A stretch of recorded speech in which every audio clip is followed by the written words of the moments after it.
This car is going down the wrong way of the road. He's just gone down the wrong way of a road. Welcome back everybody to Tesla Driver. I hope you're doing very well. Today we're going to be continuing our UK Autopilot city tour, and we're going through the city of Perth in Scotland. It's currently 6 AM, it's pretty wet, it's pretty windy, it's cold. So it's a horrible morning, and it's a horrible morning to be driving. So let's see how the car handles these wet situations through these city streets, and whether the city of Perth is going to be one that autopilot and autonomy in general is going to work well in. So you see here coming up some lights that have just changed to red, and sadly, even though the car is picking up that they are red, obviously, it's not going to stop just yet.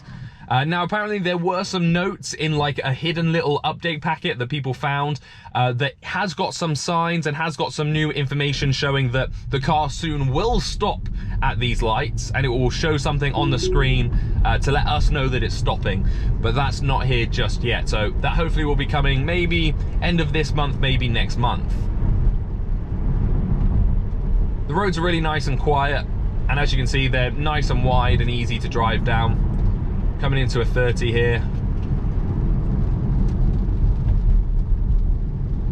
And you can see it's starting to pick up lights really quite early on, and it shows them for a split second, then kind of takes them away again. All right, it should pick the right lane here. Yeah, it has picked the right lane. I'm a little bit worried here actually, because yeah, wow, that was going into this lane here, which is actually their lane and isn't my lane at all. So that would have been pretty dangerous. But luckily, obviously, we're taking control when we need to. I have seen that happen before, where if the lanes almost like marry up, it will just kind of go straight over them, where you want it obviously not to do that. Little bollard here, but it's gone around it fine. It actually picked it up as a cone, interestingly enough, rather than showing it as a little bollard, because it can actually show little bollards, and it comes up with just like a little stick almost. But it didn't bother to do it there. You see it's picking up some of the rubbish bins. And it may think these central reservations are cones. No, it didn't actually that time. Oh, okay, so we're doing it put the brakes on there for that car on the other side of the road. Yeah, again, showing cones there instead of the bollards. Let's see if it shows it again here. No, it is showing it as a cone, which is strange because they have put the bollard animation and the 3D image into the system, but it's choosing to show a cone a lot more often for some reason. I mean, that's fine. A cone and a bollard is technically the same thing. They are doing the same job, but I'd rather it show the actual bollard itself.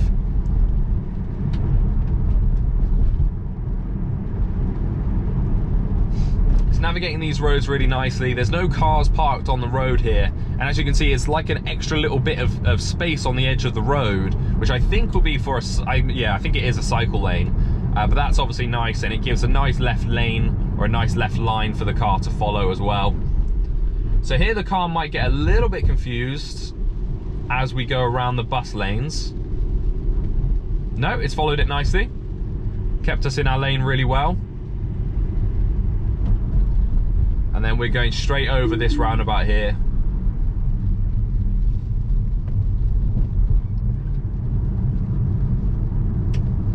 And obviously it's still not doing roundabouts just yet, so I'm having to take it off of them. Autopilot back on. You can still see the arrows, which is really nice. Like, seeing the arrows is one of the most satisfying things. So we've got some cones ahead. What's the car gonna do? Wow, that would have gone straight into those cones. And I never understand that, because it can see the cones really early on. And I guess it didn't want to push itself into the bus lane here, but it saw those cones really early on, and it decided just to keep on driving at them, which is really strange. Oh, finally. We have been sat at that light for absolutely ages. Like, absolutely ages. So we're having to drive down the bus lane here. Autopilot is turning on, but it's asking me to apply force or something. So yeah, this is all shut off here, but you can see the car's actually being able to drive through it now, which is quite jammy actually, because it was all closed off. So that worked quite well for us. And now the car seems to be, yeah, it's taking the right hand side here, that's fine, and it's going to be following this van ahead of us. And I guess we just keep on going forward. Yeah, we're just going to keep on going forward here. I'm not sure if this is going into 1 lane or 2 lanes. Oh, okay, so I had to take it off there because it was trying to pull us down to the right, which was a little bit strange. Okay, I've put autopilot back on here. We're just gonna keep on going straight forward here, to be totally honest. But I've never quite seen a road like this. Yeah, this is all one way, but you can see that we're coming up to like different areas of, I think this is a bus stop, and then you've got a cycle lane, and then you've got some parking here. It's all a little bit all over the place. I feel very strange being on this side of the road. Like really, really strange being over here. Just gonna bring it down as we come to this bit.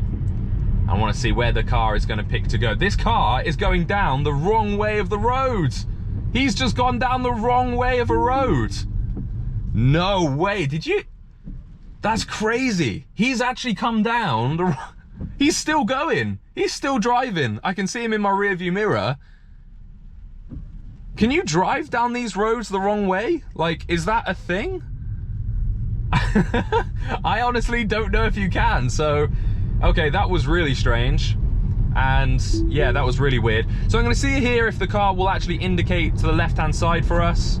No, as you can see again, even though this is clearly 2 lanes, it's refusing to go across the road into this lane for us, which is a little bit annoying, I must say. Just turned around to come back over the bridge because I want to see what it says from this side of the road, because I'm sure you can't go up there. I'm sure, yeah, look, so there's definitely no entry signs. You can see the no entry signs on either side of the road there, and the arrow here on the light clearly says left only, but that is where the driver went up, so he definitely did come up the wrong side of the road. So that is, yeah, that's a little bit crazy. Okay, so we're gonna flow back into the center now, so I'm gonna go through the main bit and see how it deals with the rest of these roads down here. So again, it's picking up the arrows now nicely. It's picking up some of the bins as well around, as you can see. And as we come up to this red light, is it going to change for us? It is, it has, that's nice. And the car there actually went slightly through the light while it was red, so that just shows that it's definitely not showing, or it's definitely not stopping or slowing down when it sees red at all. So like this lorry here, I'm not really sure what he's doing. He seems to be just kind of stopped on the road. So we'll just continue past him. And again, coming up to some red lights here, but the car isn't slowing down and the lights aren't changing for us. Oh, they have now.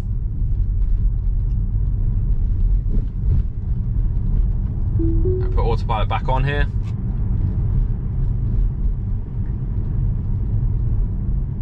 And then as we come to the end of the road here as well, I'll have to take it off of autopilot. Again, it's picking up all the kind of bollards as cones, which is fine. It's just a little bit strange when they have the bollard animation there. The roads around here do seem really nice, actually. It seems a really nice place. However, they don't like that many road markings. That's definitely what I've noticed, and the car seems to be struggling on a little bit. It's just that there's no real road markings around. And when they do, the roads actually kind of cross over each other.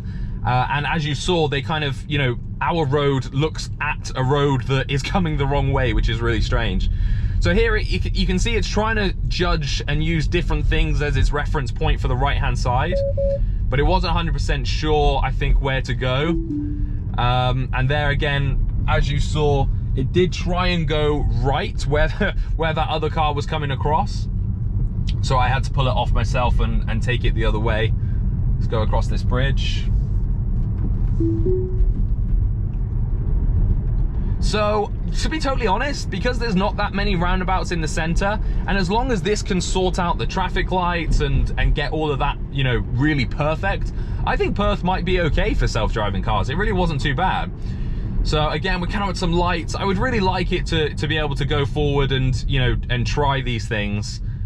But there you go, just so you can clearly see, that's what happens when you go to somewhere where it thinks it should stop. The car auto abort. And again, no road markings really, and this goes into like a one-way street, so it just kind of sits in the middle of the street, which luckily being this, oh, it's picked the right-hand side, it's picked the wrong side of the road yet again there. I'm gonna plug in my next destination, which is the supercharger at Dundee. So we'll start following this route for a little bit. But this is quite an interesting road actually. So again, the central line seems to disappear in a second.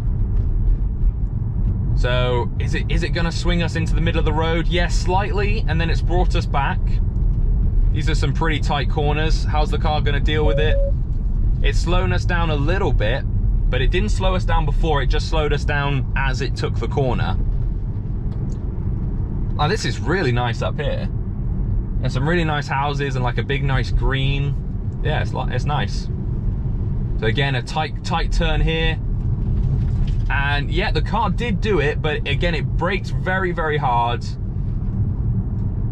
rather than braking beforehand. I'm gonna bring it down to 20 because I just don't think it's gonna be able to do all these corners. No, there you go. That would have just kind of touched that curb there. A little bit too tight for it.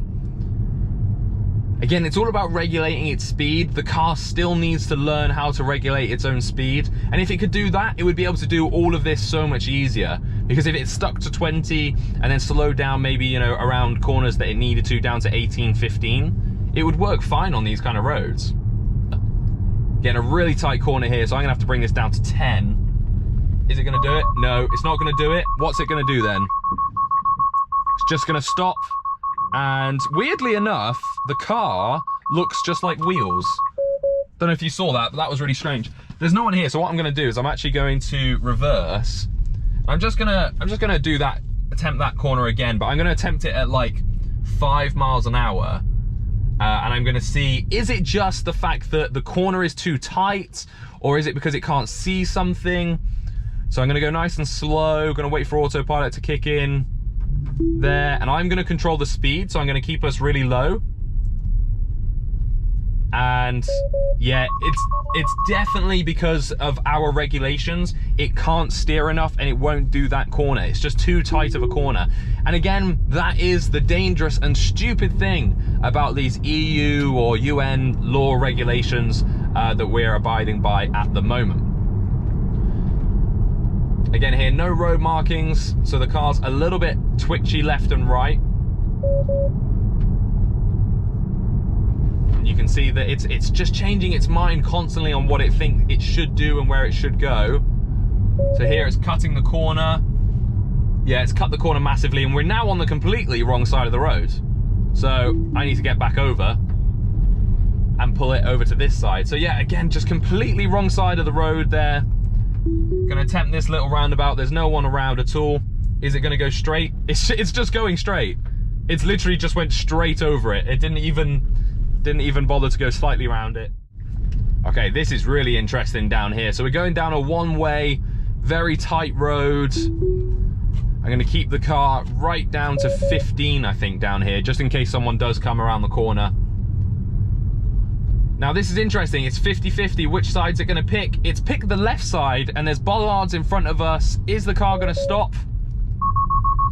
Interesting, so it initially stopped, and then it continued, but then it aborted itself. Now obviously there's two very obvious pylons in front of me, and the road does go round, so I would have expected the car to have at least tried to turn and go around it, or brought us to a complete stop. But it did neither. Instead, it slowly rolled us forward and aborted us. Okay, let's put this back onto autopilot when it will let us. Again, we've got another one of those same situations here. So I'm going to bring it right down and just see what it does. Is it going around it? Oh no, again, it got so close, and then it just kind of stops at the end because it can't turn because the turn is too tight, and obviously it shouldn't go onto the other side of the road. My God, these are tiny roundabouts and very, very small roads. Okay, so let's get out of here. Let's go jump onto the motorway and try navigate on autopilot on this little section here and see if it does it really well. And then I'm going to carry on my journey over to Dundee, and we'll go charge at Dundee. Again, braking, brought us all the way down to 24 miles an hour, even though it was really clear that van was on the other side of the road. So that's quite interesting. And these get back in arrows, you can see, are appearing on here, which is quite cool to see. Where are we going here? Right, we're not going down that route. So we're following this road round. and it's not sure. It has picked this lane in the end, but it gave us a little wobble because it wasn't quite sure which way it wanted to go. So where am I going? I'm going to Dundee, so I need to get to the left lane. But you can see that the car sadly won't change lanes for me, so I've got to change over here. And now we're getting onto the motorway, onto our way to Dundee. So let's see if Navigate on Autopilot does turn on. Whoa, okay, it's not turning on. There we go. Okay, now it's turned on. And it's actually a speed limit of 30. Wow, right, bring it bring it right down then. So we're at a speed limit of 30 here. And you can see it's coming on here, but we have got cones, so I'm intrigued to see if it's going to make anything of these cones. No, it doesn't seem too bothered. It does need to do a lane change though at some point, which it's not doing. It's just gonna, yeah, it's just forced us. It just forced us into that lane in the end, which wasn't great actually. That's not really what it's meant to do there. So that wasn't quite as successful as I hoped, but hey ho.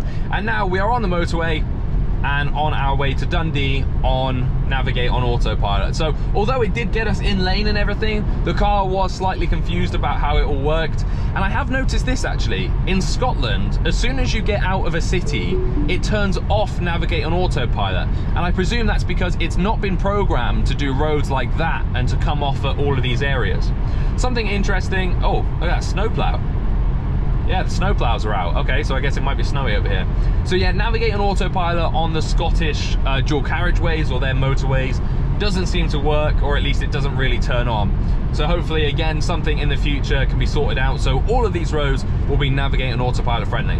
I hope you enjoyed the drive, everybody, through Perth. Let me know what you think down below in the comment section. Hit the like button, and don't forget, drive safe.